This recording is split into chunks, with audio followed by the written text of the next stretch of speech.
Hi, I'm Ed Iskendarian. This is my hot rod I built in 1939 or 40. And a lot of fun in those days. My friend John Athens had these Essex frame rails and this body with a Model T engine with a Rajo. And I bought it from him, and I reworked, I put this 32 Ford front end on it. The front axle and cross spring, and then I put a 32 Ford rear end also, but I turned it around backwards. The spring is in front of the axle. It just happened to work out better. We went right to a V8 engine, went down to the wrecking yard and bought a 32 Ford V8 motor.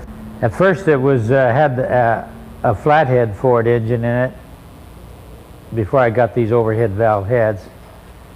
And it was kind of junky then because we didn't have much money, and we had a 90-mile-an-hour car with this light body and that.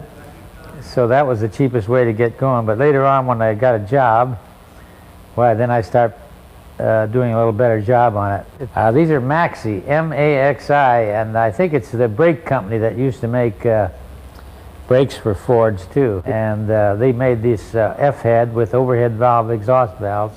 They were low compression, and I had them filled in by Arco welding, and I made them about 13-to-1. Before I knew it, I had 13-to-1. I ran a long time when I had the flathead, no, even with these heads, with just the radiator and no shell, and got ashamed of it. We'd go to the wrecking yard and look around. I think it's a 32 or 3 Pontiac. Found one and then another, and we cut it down, and it's two top halves put together. And we did a little soldering on those. I graduated in summer '40 from Dorsey High School. And before that, I went to Poly High School, because that was a machine shop school, you know, all trades were taught there. There were still quite a few hopped up Model Ts at the dry lakes and stuff. And of course, some of the richer guys had 32 Ford V8s already. They'd use the term soup up, gow jobs, and hop ups, and I was hooked, you know, this was the way to go. Get into this gow jobs, we call them, or hop ups. And we didn't have the term hot rod yet. The way I got in the cam grinding business is my friend Jimmy Nairn, I already was running a Winfield cam, and he wanted me to go to Clay Smith to get the cam ground. Well, Clay Smith was a great racer, and it took about 3 months because every time there was a midget race, he couldn't avoid going to it. He loved to race. Meantime, while I was waiting, that's when I got the idea maybe I could make cams if I dropped everything else and concentrated on cams. So I bought a grinder at the auction for $600.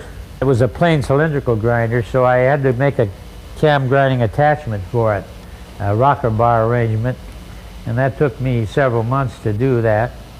I had seen Winfield's machine. He had let me go through the shop years before, and I guess I was ashamed to go over and ask him to tell him I was going into the cam grinding business, or tried to anyway. So I did it from memory and from what I learned on the Norton book. I made some mistakes on my first flathead cams because I didn't know how to put the clearance ramp on it. I wasn't set up to put the clearance ramp on very good yet.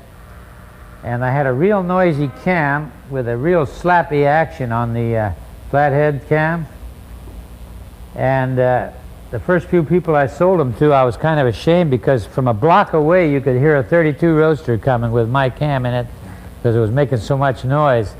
But they had a lot of torque down low and better mid-range power.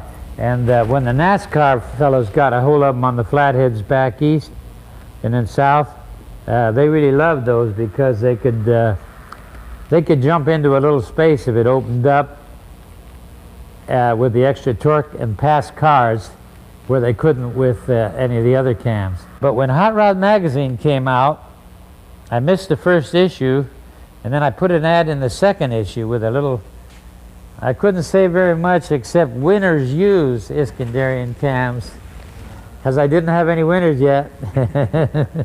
We were in the garage for a while there, and the grinder was at John Athens Mercury Tool and Die there. After that, I built that little building down there in Culver City. The greatest thing that ever happened was we were making 1.1 horsepower per cubic inch out of the small block Chevy. I think it was a 283. And we came up with a new cam that jumped it up to 1.3 horsepower per cubic inch. That was about a 75 horsepower increase. The 550 Superleggera. The funny thing about these names I'd come up with, sometimes I get them from my customers. Like Dave Zuchel, he came up with that Superleggera. Iski, I want you to make me something, a Superleggera. Scotty Fenn used to come over in the evenings while I was working. He says, Iski, why don't you make a cam like the Italians, 5-cycle cam?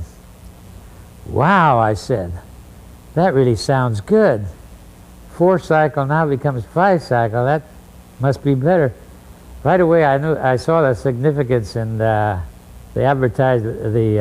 publicity value of it. We use the parabolic rev master, we'd call it. Polydyne, oh yeah, Polydyne. One of the engineers back in Detroit had come up with this Polydyne formula for figuring out camshaft. We used to spend quite a bit of time on the advertising, and that was very helpful. People would read the magazines just to see who we were, like we would be fighting back and forth with Howard. We would jostle a little bit with Engel too. One day I woke up and realized that we were the biggest. The track.